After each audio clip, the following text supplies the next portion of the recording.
Selamat sore saudara, Kalimantan Utara Bicara, Kaltara Bicara kembali hadir sore hari ini dan kita akan membicarakan mengenai satu tema yang sangat menarik untuk dibahas. Kita ketahui bahwa Provinsi Kalimantan Utara sebagai provinsi termuda di Indonesia yang saat ini usianya 9 tahun. Bahkan daerah ini memiliki potensi yang sangat besar, salah satunya di sektor pariwisata. Sektor pariwisata oleh Gubernur Kalimantan Utara sempat dikatakan sebagai serpihan surga yang dititipkan oleh Tuhan. Bagaimana sebenarnya potensi sektor pariwisata yang dimiliki oleh Kalimantan Utara? Ini yang akan kita bahas dalam Kaltara Bicara hari ini dan kami telah menghadirkan narasumber yakni PLT Kepala Dinas Pariwisata Provinsi Kalimantan Utara, Bapak Samsudin. Selamat sore Pak Samsudin. Selamat sore. Gimana kabarnya Pak? Alhamdulillah sehat walafiat. Ada banyak agenda di Kaltara dalam beberapa pekan terakhir Pak. Bisa diceritakan dulu kesibukan apa yang kemudian, konsen apa yang kemudian saat ini tengah dijalankan di Dinas Pariwisata Pak? Alhamdulillah selama ini paling banyak konser-konser seperti yang tadi malam kita lakukan adalah konser musik alam. Musik alam. Yang berikut ada nanti lagi lomba domino. Lomba domino nanti ini mudah-mudahan memecahkan muri. Memecahkan muri ya? Targetnya memecahkan muri? Insya Allah, itu targetnya Pak Gubernur, mudah-mudahan. Jadi lomba domino itu dilaksanakan bukan satu tempat, 5 kabupaten kota yang akan dilaksanakan. Nah yang berikut kemarin kita sama-sama lihat juga lomba dayung. Oh lomba dayung benar. Ya, lomba dayung. Ada juga kemarin lomba musik alam. Sebetulnya banyak sekali yang ada di Kaltara ini, makanya Pak Gubernur mengatakan bahwa Kaltara ini merupakan serpihan surga. Artinya apa yang kita mau cari semuanya ada. Semuanya ada di sini. Semuanya ada di sini dan asli. Misalnya ada kayu yang paling besar yang bisa 5 orang sampai 7 orang baru bisa ketemu. Karena terkenal dengan hutan alamnya. Artinya diameternya bisa bayangkan kalau macam saya 5 orang baru bisa ketemu kira-kira berapa diameternya itu. Besar sekali ya. Nah, jadi barangkali saya mau, kalau tidak salah kebetulan saya juga dari perpustakaan, kalau mau dilihat itu barangkali kayu yang terbesar di dunia barangkali. Karena kayu sekarang langka yang ada di Kalimantan Utara khususnya di Pulau Sapi. Oh di Pulau Sapi, karena ada beberapa ya, ada 13 desa wisata yang ada sudah dikelola, ada Podarwisnya di Kalimantan Utara. Salah satunya Desa Arjomulyo, Pulau Sapi ada kemarin yang diresmikan oleh Pak Gubernur ya. Gubernur Kalimantan Utara bersama Ibu Bupati Bulora di Lumbis Simantipal kalau tidak salah. Lumbis Pansiangan itu Pak ya? Pansiangan ya, di situ. Benar. Pak, tapi menarik Pak Samsudin, kalau kita bicara mengenai sektor pariwisata, tadi kan menyinggung yang menarik adalah ketika Kaltara ini pariwisatanya itu dikatakan serpihan surga. Apapun yang dicari ada di sini. Sekarang kan Kaltara itu usianya masih 9 tahun lah Pak ya, masih sangat muda begitu. Masih banyak hal yang perlu kemudian bisa digali. Berbicara mengenai sektor pariwisata, strategi apa yang sekarang dijalankan Pak? Strateginya pastilah kita membenahi. Kalau orang mau berkunjung sesuatu, saya kasih contoh. Kalau orang mau beli bakso, tentu sama baksonya, tapi harus ada bumbu-bumbu dan seterusnya. Minimal itu kalau orang ke sana fasilitasnya. Kalau kita mau ke sana ada tempat nginap, jalannya, apa semua. Harus lengkap.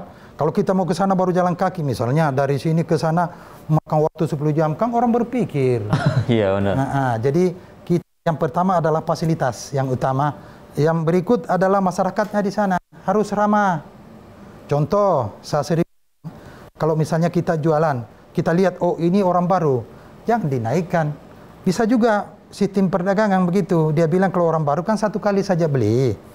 Kalau beli berikut tidak mungkin dia balik lagi, harganya dinaikkan. Itu tidak boleh. Kenapa? Nanti dari mulut ke mulut orang bisa berbicara bahwa waduh di sana tidak boleh beli tidak bagus karena harga di sana misalnya harga di Tanjung Selor misalnya Aqua 1000 contoh saja ini di sana bisa 3000 kan berbeda. Kalau beda-beda tipis bolehlah. Yang berikut saya bilang tadi itu harus masyarakatnya ramah, senyum supaya bagaimana caranya kalau kita menjual lah kita menjual itu harus banyak senyum dan seterusnya, ramah lah. Karena ini berhubungan dengan wisata Pak ya, orang berwisata harus bahagia ya. Betul, apalagi sekarang ini orang kan baru keluar dari COVID, jadi semua orang bosan di rumah, orang bilang boring ya. Jadi ingin melihat sesuatu, ibarat sebuah burung lepas dari sangkarnya. Jadi ingin kemana. Jadi kedepannya nanti, kemarin saya sudah wawancarai juga, dia mengatakan bahwa bagaimana pariwisata yang ada di Kaltara bisa maju. Saya bilang mudah-mudahan daerah KIPI ini, daerah industri yang nanti maju, otomatis tanpa diminta pasti pariwisata maju. Pariwisata juga akan terdampak pasti ya Pak? Terdampak yang pertama. Kenapa saya bilang begitu? Karena orang bekerja di dalam kan bosan, akhirnya dia tempat. Kalau misalnya di Tanah Kuning ada juga, ada Pantai Cemara, ada apa namanya itu, yang objek wisata laut di situ juga, tapi hampir sama dengan yang ada di Derawan. Nah, tidak kalah lah kita. Makanya sering Pak Gubernur mengatakan itulah serpihan surga, apapun yang Anda cari ada semua. Ada semua di Kalimantan Utara. Ya, berbicara mengenai potensi, tentu besar sekali. Bapak tadi menyinggung mengenai kawasan KIPI ya, kawasan industri dan pelabuhan internasional. Ada masyarakat internasional yang akan kemudian beraktivitas yang dampaknya juga pasti ke pariwisata begitu Pak ya. Saat ini kemudian kita melihat event-event terus ditingkatkan juga untuk dilakukan banyak untuk mengenalkan sektor pariwisata. Ada kendala apa yang kemudian dirasakan Pak di sektor pariwisata, khususnya begini Pak ya, kan kalau kita lihat 2020 kena pandemi nih Pak ya. Pandemi cukup tinggi, 2021 angkanya juga di awal-awal tahun kita merasakan sektor pariwisata belum pulih, tapi begitu memasuki akhir tahun sudah mulai melandai dan terkendali, sudah mulai bangkit lagi begitu. Kendala yang saat ini muncul apa Pak ya? Kendalanya misalnya, saya kasih contoh yang kecil saja. Kalau kita mau ke Tanah Kuning seharusnya kalau jalannya mulus itu bisa 1,5 jam. Karena jalannya berlubang-lubang, itu sampai 3,5 jam. Jadi jalan dulu diperbaiki, baru objek wisatanya. Itu yang kendala yang paling yang mendasar. Jangankan orang-orang yang ke Tanjung Selor saja, orang yang di sini lokal mau ke sana, dia berpikir, kenapa jalan? Tapi kalau misalnya pemerintah kerjasama dengan provinsi, kabupaten dan seterusnya, jalannya mulus, insya Allah tempat wisata yang ada di Tanah Kuning saya bilang tadi itu pasti disuruh. Itu pun ada namanya Haji Amir yang di sana tempat objek wisatanya itu kalau malam Minggu dan Sabtu itu full. Ya, itu dia punya penginapan itu ada 15 kamar. Dia bilang biar sampai 100 deng. Dia bilang bisa. Itu apa potensi wisata apa yang ditawarkan? Alam lah, laut, iya bisa di situ orang laut. Alam yang bicara. Iya, tapi kemudian kalau kita melihat Pak ya, pergerakan ini tentu kan juga tadi Bapak katakan sektor pariwisata tidak bisa bergerak sendiri, artinya Pak ya, kalau aksesnya juga memang harus diperbaiki dulu. Bagaimana kemudian saat ini persiapan untuk mensinergikan tersebut karena sektor pariwisata nggak bisa bergerak sendiri Pak? Makanya programnya nanti insya Allah kita berdoa, kan Menteri kemarin kan ada datang Pak Luhut, tahun depan kalau tidak salah itu kurang lebih 300 triliun uang yang masuk di Kaltara, otomatis pasti infrastruktur yang diperbaiki dulu. Ada juga jalan potong artinya jalan pintas. Kalau istilahnya biasa orang bilang adalah tol. Jadi bisa tadi saya bilang tadi bisa 1,5 jam kalau mulus. Kalau ada jadi itu tolnya, ada jalan yang lewat perusahaan itu bisa sampai 1 jam. Barangkali tiap hari saya hobi juga di laut. Tiap hari kita ke sana mancing semua, menghilangkan stres lah. Apalagi di akhir pekan Pak, di weekend. Iya, pokoknya akhir pekan itu pokoknya tadi saya bilang Pak Haji Amir itu 15 dia punya kamar itu biar sampai 100 itu full. Belakang orang yang datang itu kasihan bikin tenda di depan di pinggir-pinggir pantai. Dan itu masyarakat lokal? Lokal, belum yang adong. Belum yang luar? Yang dari luar. Ya. Kalau sudah dari luar datang, lokal saja tidak bisa terkapir, apalagi yang dari luar. Begitu. Ya, Pak Samsudin, ini menarik juga perbincangan terkait dengan pariwisata. Bapak mengatakan pariwisata nggak bisa bergerak sendiri, walaupun alamnya Kaltara sudah menyiapkan serpihan surga, tapi kemudian kan tadi Bapak menyinggung mengenai kualitas SDM ya.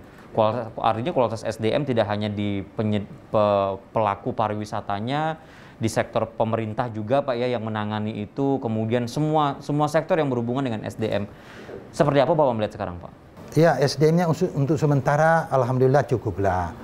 Insya Allah ada juga program kita, saya sudah lapor di Pak Gubernur, di baru 4 universitas pariwisata yang ada di Indonesia. Insya Allah mudah-mudahan kita urutan kelima, saya sudah menghadap dengan Pak Gubernur, jadi mau membuat universitas yang langsung ditangani oleh Menteri Dinas Pariwisata. Itu statusnya adalah D4 atau setara dengan S1. Akan disiapkan di sini? Akan di sini. Ya, saya sudah lapor beliau, ada juga yang mau masyarakat, saya sudah lobby yang bisa menyumbangkan tanahnya 2 hektar hibah istilahnya. Jadi saya sudah lapor Pak Gubernur, seandainya ada yang lebih luas, boleh juga.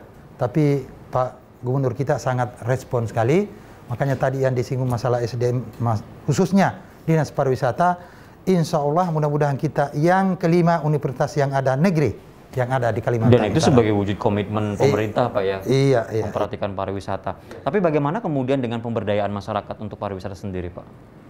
Iya, dari masyarakatnya sendiri saya lihat ya mulai juga karena apa? Ini kan tadi Anda bilang provinsi yang baru, jadi semuanya penduduknya juga saya lihat di sini ya bermacam suku Indonesia lah. Iya, Bhinneka Tunggal Ika. Tinggal Anda mau cari suku apa, ada semuanya ada di sini. Jadi saya juga ada rencana mau buat, saya sudah menghadap di Pak Bupati, ada sekitar 60 hektar. Jadi saya mau buat itu miniaturnya Kaltara. Jadi ada 60 hektar itu 50 hektarnya kan 5 kabupaten kota kan 10-10. 5 untuk membuat apa namanya semacam pulau. Bisa orang main apa istilahnya? Adanya taman mininya di sini. Taman mini ya. Iya, taman mininya. Jadi 5 hektarnya itu terserah bupatinya. Misalnya dia bikin rumah adat, lalu contoh di Nunukan itu misalnya ada berapa suku, dibuatlah di situ.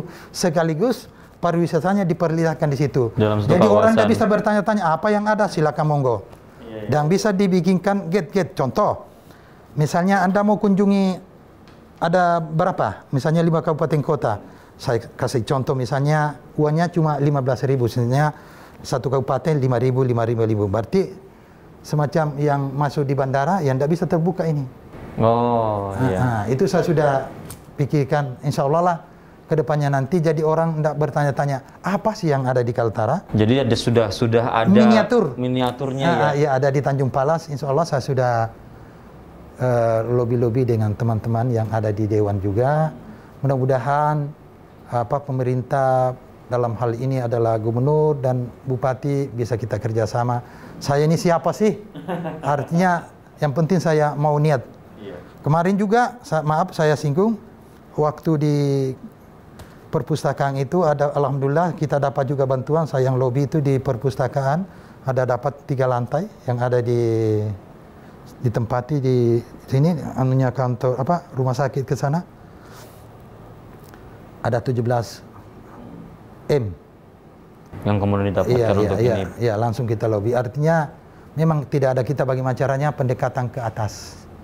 Itu istilahnya, komunikasi lah istilahnya. Ya. Bersinergi karena intinya adalah bersinergi dan berkolaborasi ya Pak ya. Iya, itu yang. Kemudian Kaltara ini punya kabupaten kota. Tadi Bapak mengatakan kalau miniatur itu kan menjadi sebuah inovasi yang kemudian bisa memudahkan untuk mengenalkan sektor pariwisata. Apalagi kalau orang mau dengan waktu yang terbatas datang ke Kaltara, nggak sempat ke Malinau, nggak sempat ke Nunukan, mereka tinggal datang ke sana aja udah bisa melihat begitu.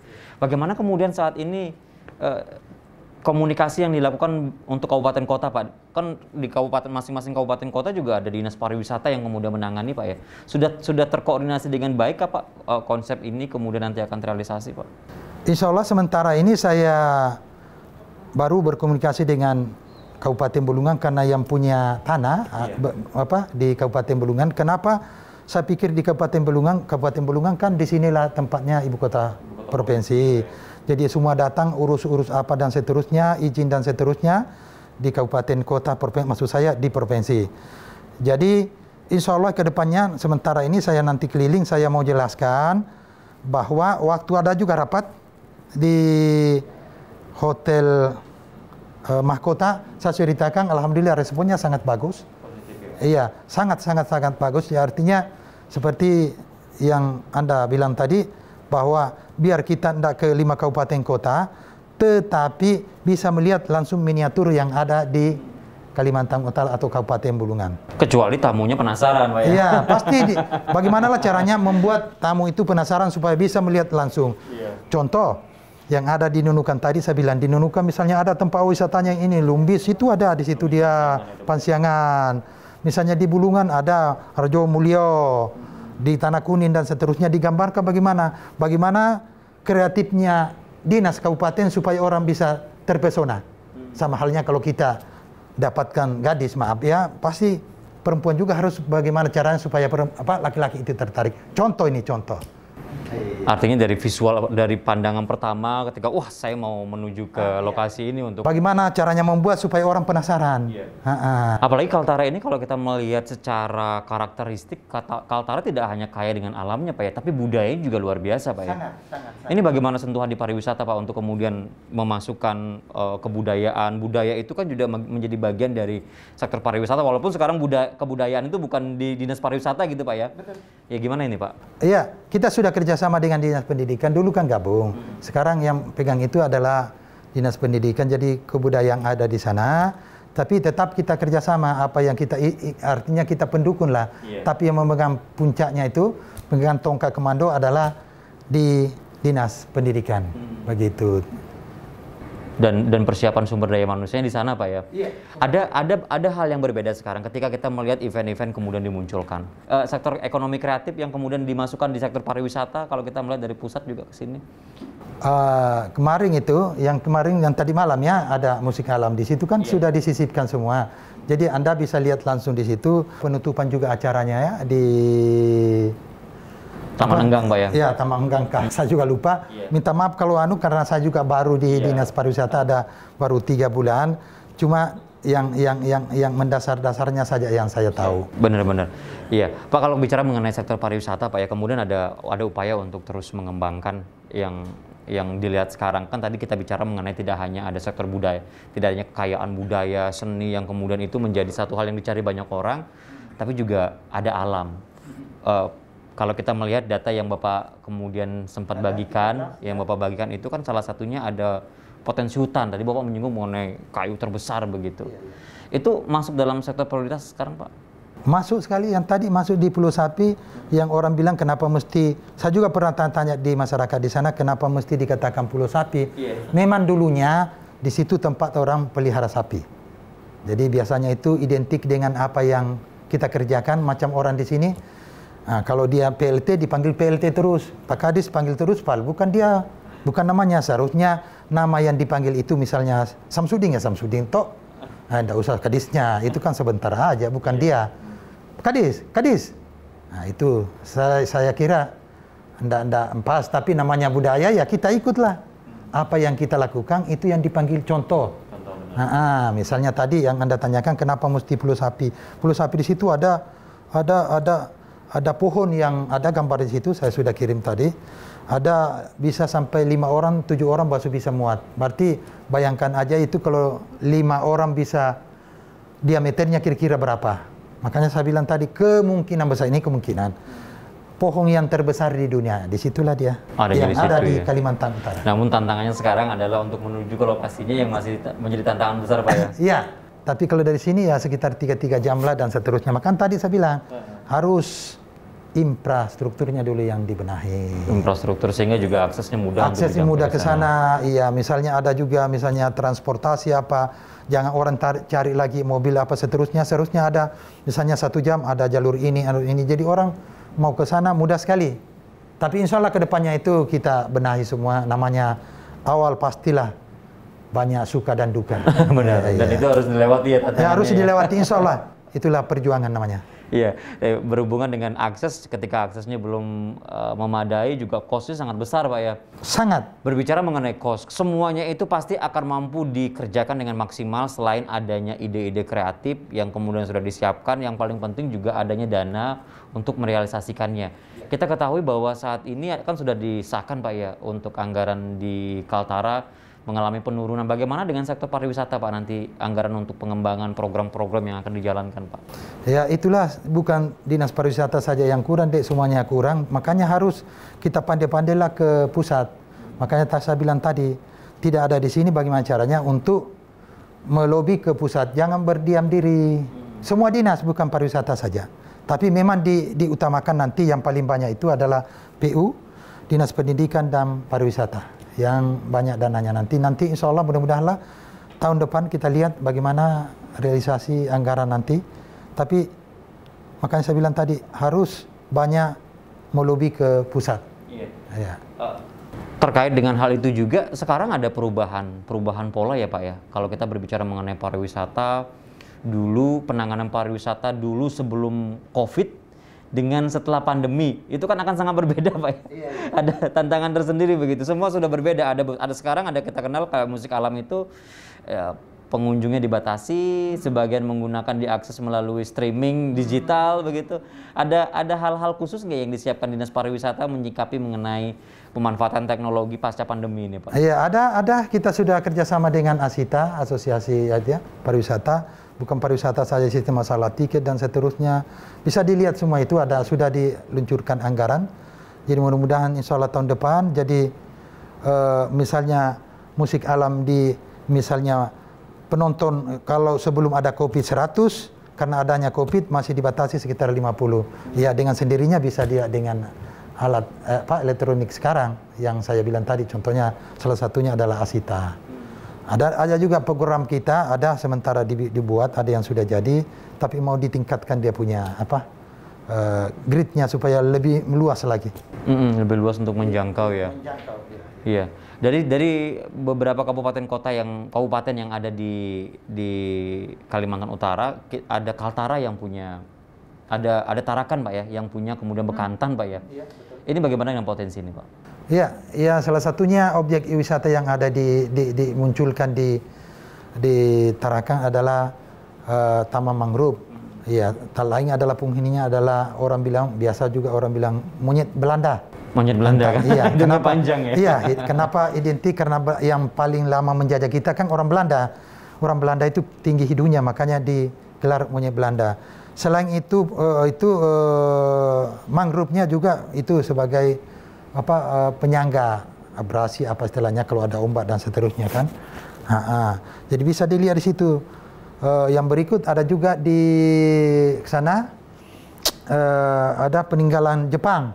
Ada gua, iya benteng-benteng Jepang. Ada juga gua-gua Jepang, benteng Jepang. Terus Pantai Amal. Pantai juga ya hampir samalah dengan Tanah Kuning, artinya ada plus minusnya lah. Kalau ditarakan kan dekat sekali biar kita satu hari sekalian. Kalau karena Tarakan itu adalah pulau tersendiri kecil sekali, sedangkan Bulungan sangat luas sekali.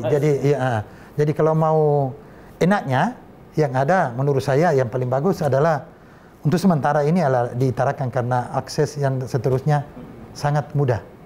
Ya dengan berbagai potensi yang Bapak ceritakan tadi, ada Pulau Sapi, ada di Tarakan, kemudian tantangan-tantangan yang lain. Kita sudah membahas mengenai pasca pandemi akan seperti apa.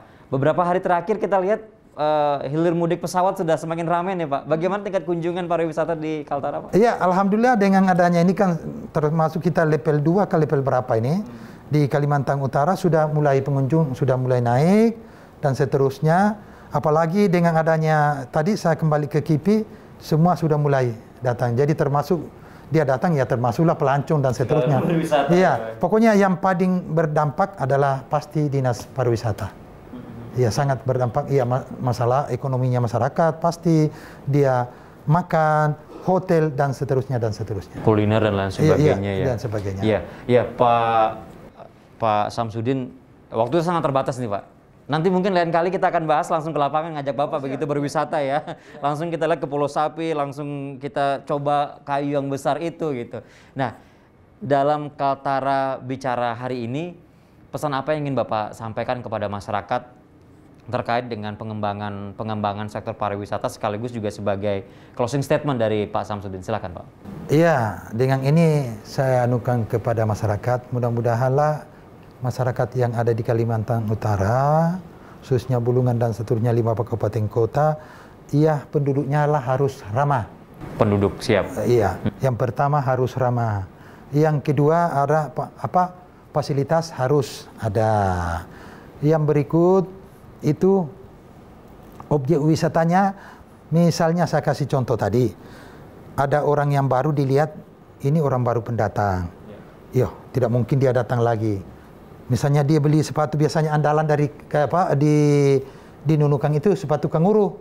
Karena dilihat orangnya baru beli, dinaikkan lagi harganya. Itu tidak boleh harganya. Jadi kesadaran masyarakat lah, kerjasama dengan pemerintah, masyarakat dan seterusnya. Itu yang paling utama, kesadaran masyarakat bahwa kalau ada pengunjung yang ada di Kalimantan Utara, otomatis semua bisa tersentuh, ekonomi masyarakatnya naik, pendapatan masyarakat bisa bertambah. Baik. Sekali lagi terima kasih Pak Samsudin atas waktunya sudah berkunjung ke studio TVRI Kalimantan Utara. Kita bicara mengenai sektor pariwisata. Hari ini mungkin kita bicaranya di studio, Pak.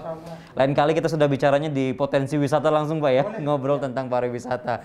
Sekali lagi terima kasih Pak Samsudin atas kehadirannya, dan pemirsa, demikian Kaltara Bicara hari ini berbicara mengenai sektor pariwisata. Kalau di awal kita mengatakan bahwa Kaltara ini adalah serpihan surga yang dititipkan oleh Tuhan, karena apapun yang dicari di Kalimantan Utara ada, mau pariwisata alamnya, kemudian budayanya, dan sektor wisata lainnya. Sampai jumpa dalam Kaltara Bicara edisi selanjutnya. Ingat, untuk Anda yang ingin menyaksikan TVRI Kalimantan Utara, Anda dapat memfollow akun Instagram kami di TVRI Kaltara atau mensubscribe akun YouTube channel di TVRI Kalimantan Utara. Akhirnya saya Madi Kertayasa mewakili seluruh kerabat kerja yang bertugas pamit undur diri. Selamat sore dan sampai jumpa.